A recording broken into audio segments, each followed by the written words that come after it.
उसका नाम कोमल था। बचपन में ही उसके माता पिता का देहांत हो गया था। उसके बाद उसके पड़ोस में एक अंकल रहते थे। उन्होंने उसे अपने घर में रख लिया क्योंकि इस दुनिया में उसका कोई नहीं था। उन्होंने उसे अपनी बेटी की तरह पाला और वह जब बड़ी हुई तो उनका हर काम वही करने लगी। उनका बहुत बड़ा और खूबसूरत घर था, लेकिन उसे घर में सिर्फ वह अकेले रहते थे। कोमल की उनसे पूछने की कभी हिम्मत नहीं होती थी कि उनके परिवार वाले कहाँ रहते हैं। उन्होंने उसे अपने घर पर रखकर उस पर बहुत बड़ा एहसान किया था। वह तो बहुत अच्छे थे और हर तरह से उसका ख्याल रखते थे। वह उसे कपड़े, पैसे, हर तरीके से मदद करते थे। इस घर में उसके अलावा 3 नौकर और थे। उन्हें यहाँ किसी चीज़ की कोई कमी नहीं थी।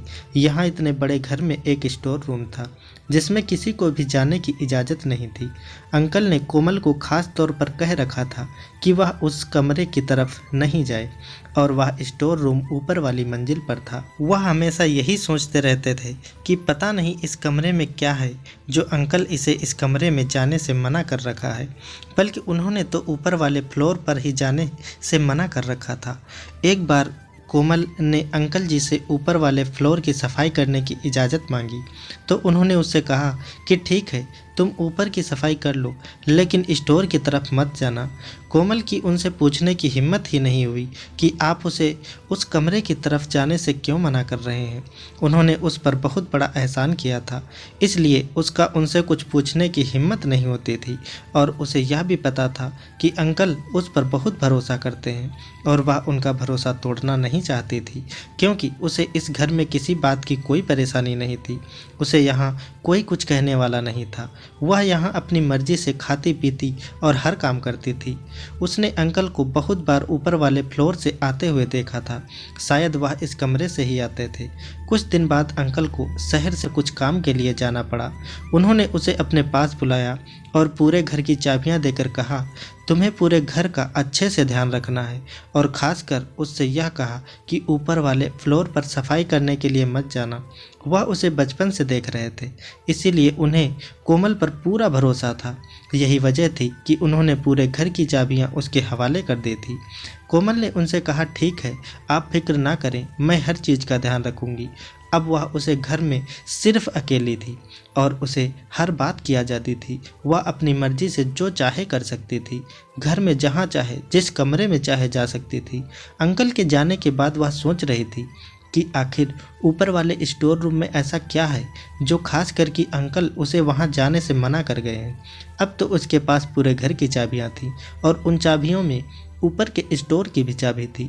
उसके दिल में भी ख्याल आ रहा था कि वह ऊपर क्यों नहीं जा सकती है, और उसके दिल में यह भी ख्याल आया कि ऊपर जाकर देखे कमरे में क्या है। लेकिन वह सोचकर घबरा गई कि अगर अंकल को पता चल गया कि वह ऊपर वाले फ्लोर पर गई थी तो वह उसे इस घर से निकाल देंगे। अंकल के और इस घर के अलावा उसका कोई और सहारा नहीं था। फिर उसने सोचा कि यहाँ तो मुझे कोई देखने वाला नहीं है, ना ही ड्राइवर तो अंकल के साथ चला गया है और धोबी भी घर के अंदर नहीं आता। वह हिम्मत करके ऊपर जाने लगी। वह सीढ़ी पर चढ़ते चढ़ते सोच रही थी कि हो सकता है कमरे में अंकल की कुछ बचपन की यादें हों और वह किसी के साथ शेयर नहीं करना चाहते हों, या फिर उनका कोई कीमती सामान हो, इसीलिए उन्होंने उसे कमरे में जाने से मना कर रखा है। यही सोचते सोचते वह स्टोर के सामने पहुंच गई और वह 2 मिनट वहां खड़ी होकर सोचती रही। लेकिन स्टोर का दरवाज़ा खोलते हुए उसे डर भी लग रहा था। उसे डर की वजह से बहुत पसीना आ रहा था। अचानक उसके दिल में ख्याल आया कि अंकल उस पर इतना भरोसा करते हैं। किसी भरोसे के साथ वह घर की सारी चाबियां उसे दे कर गए हैं। मैं उनका भरोसा कैसे तोड़ सकती हूँ? अगर उन्हें उनकी इस हरकत का पता चल गया तो उन्हें कितना दुख होगा। वह तो कोमल को इस घर से निकाल देंगे। इस घर के अलावा उसके पास रहने का कोई और ठिकाना भी नहीं है। यह सोचकर वह नीचे उतर आई। अंकल को गए हुए 1 हफ्ता हो गया था। अंकल को आने में अभी कुछ दिन और बाकी थे। उसने सोचा कि क्यों ना ऊपर वाले फ्लोर की सफाई कर दूं, क्योंकि जब तक अंकल वापस आते तब तक ऊपर बहुत धूल जम जाती और वह घर में अकेली भी थी। उसका दिल भी नहीं लग रहा था। अंकल होते थे तो वह सारा दिन उनसे कुछ ना कुछ हल्का फुल्का काम करवाते रहते थे।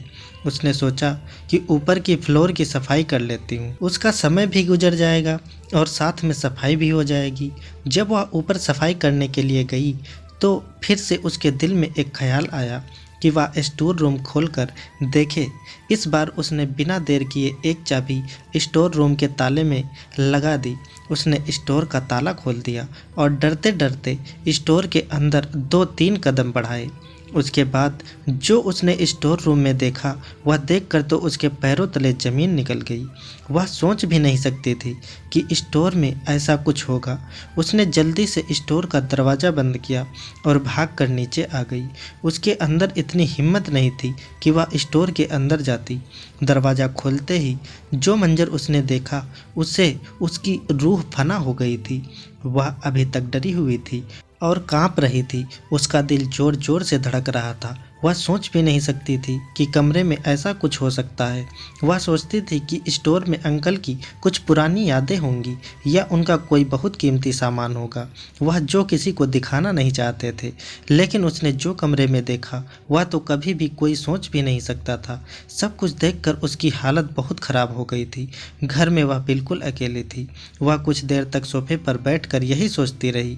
कुछ देर बाद उसकी हालत ठीक हुई तो उसने पानी पिया और सोचा कि अगर अंकल को पता चल गया तो वह मुझे इस घर से धक्के मारकर निकाल देंगे। लेकिन जो कुछ उसने देखा था वह चुप नहीं रह सकती थी। वह जानना चाहती थी कि आखिर ऐसा क्यों था। अंकल का घर बहुत बड़ा था। वह ज़्यादातर अपने कमरे में ही रहती थी। वह अंकल के कमरे में भी बहुत कम जाया करती थी। जब उसे कुछ काम होता था तभी वह उनके कमरे में जाती, या जब अंकल उसे किसी काम के लिए बुलाते तब वह उनके कमरे में जाती थी। उसने उनके कमरे को ठीक से देखा भी नहीं था, लेकिन उसने स्टोर रूम में जो कुछ देखा था अब वह जानना चाहती थी कि आखिर अंकल हैं कौन, उनका बैकग्राउंड क्या है। उसने सोचा अंकल के कमरे में जाकर देखती हूँ, शायद वहाँ से उसे कुछ मिल जाए जिससे उसे सच्चाई का पता चल जाए। वह अंकल के कमरे में गई और उसने उनके कमरे की तलाशी ली। उनके कमरे के किसी भी दरवाजे में लॉक नहीं लगा हुआ था। इस वजह से उसे तलाशी लेने में बहुत आसानी हो रही थी। अंकल शायद इस वजह से कहीं लॉक लगाकर नहीं गए थे क्योंकि उन्हें कोमल पर पूरा भरोसा था। उनका सिर्फ कमरे का दरवाज़ा लॉक था। आज उसने उनका भरोसा तोड़ दिया था। इसे इस बात का बहुत अफसोस हो रहा था, लेकिन वह जानना चाहती थी कि ऊपर कमरे में उसने जो देखा उसका क्या मतलब है।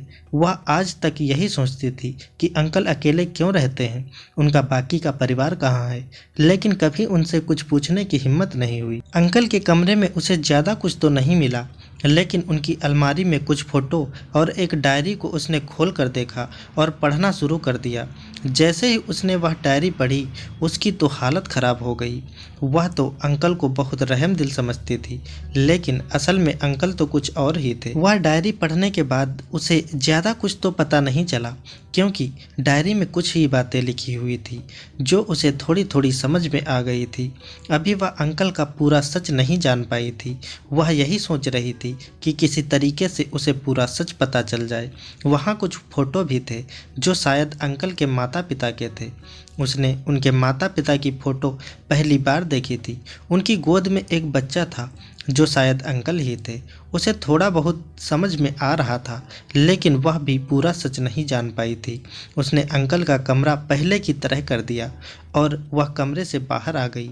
वह स्टोर भी ऐसे ही लॉक कर दिया था जैसे कि पहले था, क्योंकि वह नहीं चाहती थी कि अंकल को पता चले कि वह उनके कमरे में गई थी और उसने उनके कमरे की तलाशी ली है, या उन्हें यह बात पता चले कि उसने स्टोर रूम खोल कर देखा है। अब उसे अंकल से डर लगने लगा था। वह बचपन से इस घर में अकेले अंकल के साथ ही रहती थी, लेकिन कभी उसे उनसे डर नहीं लगा था। मगर आज जो कुछ उसने स्टोर रूम में देखा वह देखकर उसे अंकल से डर लगने लगा था। अगर उन्हें पता चल जाता तो वह उसके साथ पता नहीं क्या करते। हो सकता है वह उसके साथ भी वैसा ही करते। अंकल के वापस आने का समय हो रहा था और उनके अंदर उनका सामना करने की हिम्मत नहीं थी, लेकिन फिर भी उसे उनका सामना करना पड़ा। उसने जल्दी से उनको खाना दिया और वह अपने कमरे में आ गई। अब वह सोच रही थी कि अंकल को पता चल गया तो वह पता नहीं उसके साथ क्या सलूक करेंगे। कहीं वह उसकी जान ही ना ले ले। वह अपने कमरे में आराम कर रही थी। उसके फ़ोन की घंटी बजी। जब उसने फ़ोन उठाया तो अंकल बोल रहे थे। अंकल ने उसे अपने कमरे में बुलाया था। यह सुनकर तो उसकी जान ही निकल गई। उसने सोचा शायद अंकल को सारा सच पता चल गया है। उसे बहुत डर लग रहा था क्योंकि वह घर में बिल्कुल अकेली थी। यह सोचकर उसे अंकल से खौफ आ रहा था। अंकल ने उससे कहा कि सर्दी बहुत है, उसके लिए एक कप कॉफ़ी बना दो। यह सुनकर कोमल की जान में जान आ गई। उसने कॉफ़ी बनाकर अंकल के कमरे में भेज दी। अंकल ने उसे फिर से अपने कमरे में बुला लिया और अपने पास बिठाया और पूछने लगे कि क्या तुमने मेरे जाने के बाद मेरे कमरे की तलाशी ली थी। उनकी बात सुनकर कोमल की हालत खराब हो गई। वह सोचने लगी कि उन्हें कैसे पता चल गया, लेकिन वह उनके सामने खामोश सर झुकाकर बैठी रही और वह कहने लगे कि ऐसा क्या चाहिए था मेरे कमरे से जो तुम्हें मेरे पीछे मेरे कमरे की तलाशी लेनी पड़ी। किस चीज़ की ज़रूरत पड़ गई थी तुम्हें? क्या मैं तुम्हारा ख्याल रखने में कोई कसर छोड़ दी थी? अंकल बहुत ही आराम से उससे पूछ रहे थे, लेकिन उसके पास उनकी बातों का कोई जवाब नहीं था। उसने उनका भरोसा तोड़ा था। अंकल ने कहा, तुम्हें क्या लगता था कि मुझे पता नहीं चलेगा? मैं अपने कमरे में घुसते ही समझ गया था कि किसी ने मेरे कमरे की तलाशी ली है। बोलो आखिर तुम्हें क्या चाहिए था? मेरी सारी अलमारी के दरवाजे चेक की, मेरा सारा सामान उलट पुलट कर दिया। कोमल ने सोचा मैंने तो सारा सामान ठीक से रखा था, फिर अंकल को कैसे पता चला? तब फिर अंकल ने उसे बताया कि मैं अपना सारा सामान बहुत अच्छे से रखता हूँ, मुझे कोई भी चीज़ इधर उधर पसंद नहीं। शायद तुम जल्दी जल्दी में मेरा सामान ठीक से रखना भूल गई थी। अंकल बहुत गुस्से में थे, लेकिन फिर भी उससे बहुत नरमी से बात कर रहे थे। वह कोमल से सवाल पर सवाल किए जा रहे थे, लेकिन उसके पास उनके सवालों का कोई जवाब नहीं था। आखिर उसने उन्हें बता दिया कि मैं ऊपर वाले फ्लोर पर सफाई करने गई थी। उसकी नज़र स्टोर रूम में पड़ी तो उसने अपना शक दूर करने के लिए स्टोर रूम को खोल कर देखा। जैसे ही मैंने स्टोर रूम का दरवाज़ा खोला तो मेरी जान निकल गई। इसी वजह से सच जानने के लिए मैंने आपके कमरे की तलाशी ली। मुझे लगा हो सकता है आपके कमरे में मुझे कोई ना कोई सुराख मिल जाए जिससे मुझे पूरा सच का पता चल जाए, लेकिन आपके कमरे में मुझे कुछ भी नहीं मिला। जो कुछ भी मैंने ऊपर देखा उसके बाद अगर मैं खामोश रहती तो वह मेरे लिए पाप होता। मुझे आपके कमरे में सिर्फ एक डायरी और कुछ फ़ोटो मिले थे जिसे देखकर मैं सोच में पड़ गई। मुझे समझ नहीं आ रहा था कि आपने ऐसा क्यों किया। क्या कोई आदमी किसी के साथ ऐसा भी कर सकता है? मैं तो आपको बहुत नेक समझती थी, लेकिन आप तो कुछ और ही निकले। मैं कभी भी आपके बारे में ऐसा नहीं सोच सकती थी। उसे अंकल से बहुत डर लग रहा था, लेकिन फिर भी उसने उन्हें सब कुछ कह दिया। ज़्यादा से ज़्यादा वह उसे इस घर से निकाल देते, लेकिन जो भी उसने ऊपर देखा था उन सब के बाद वह खामोश कैसे रह सकती थी।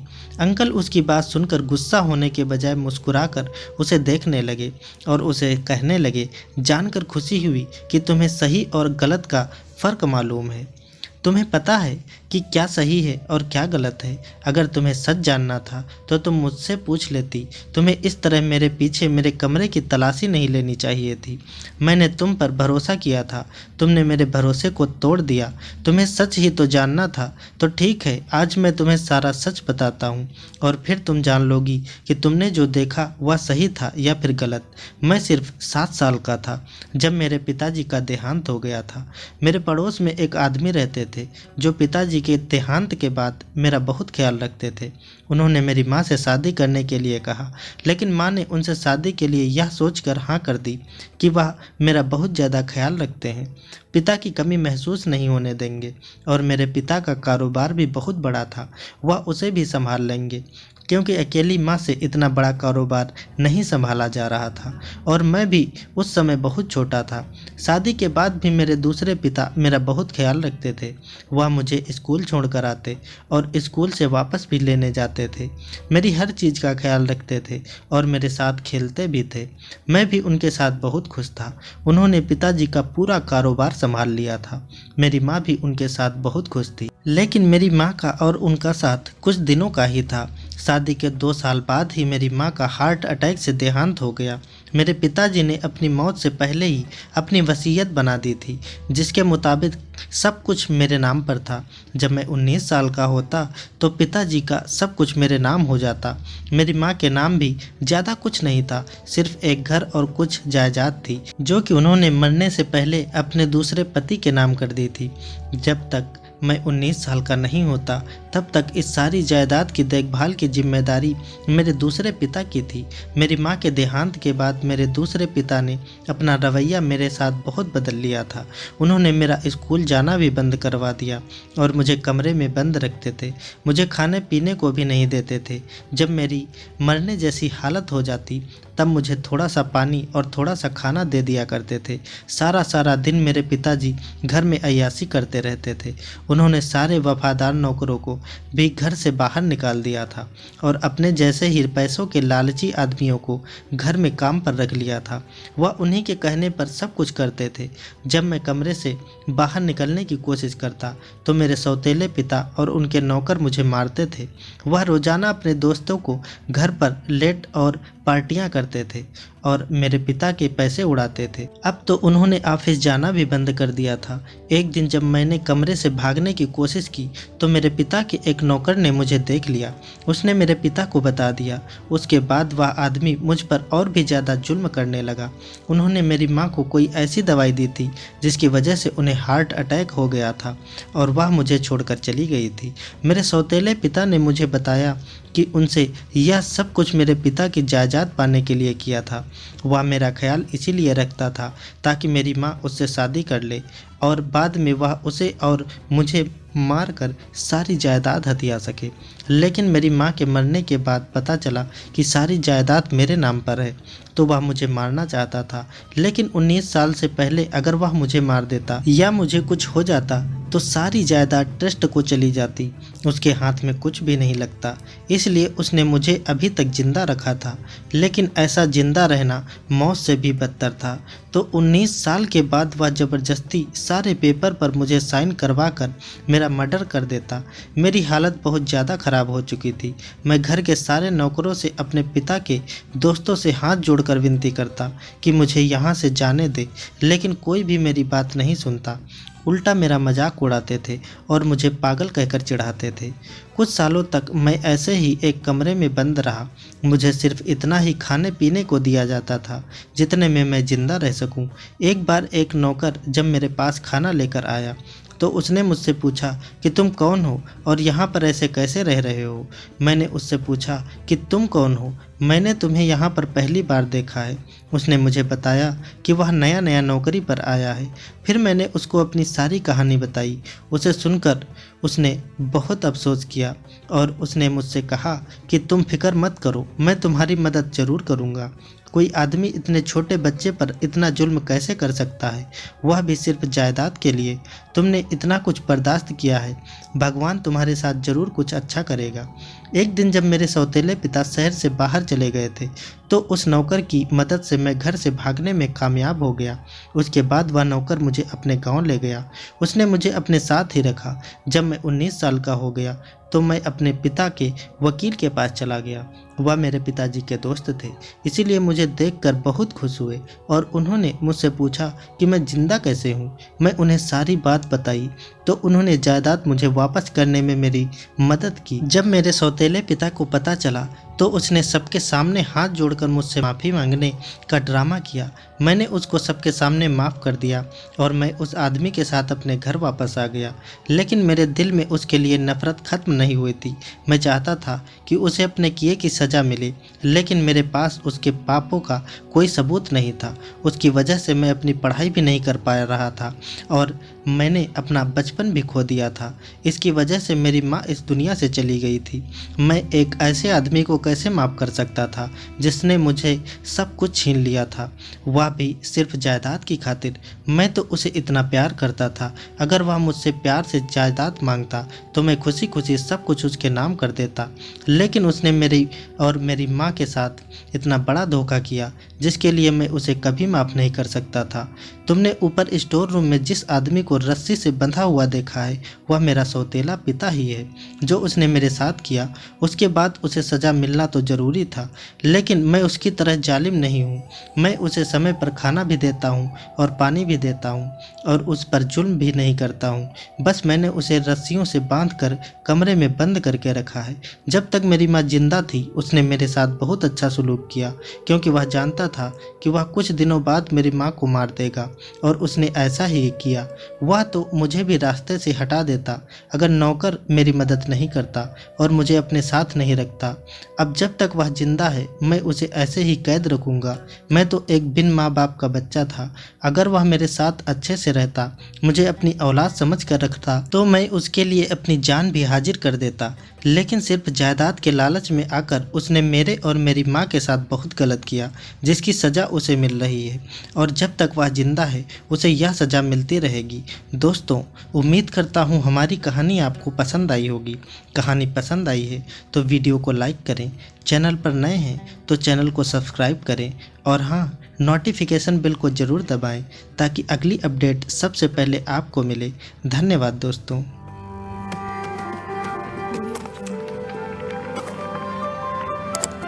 Subscribe now and press the bell icon.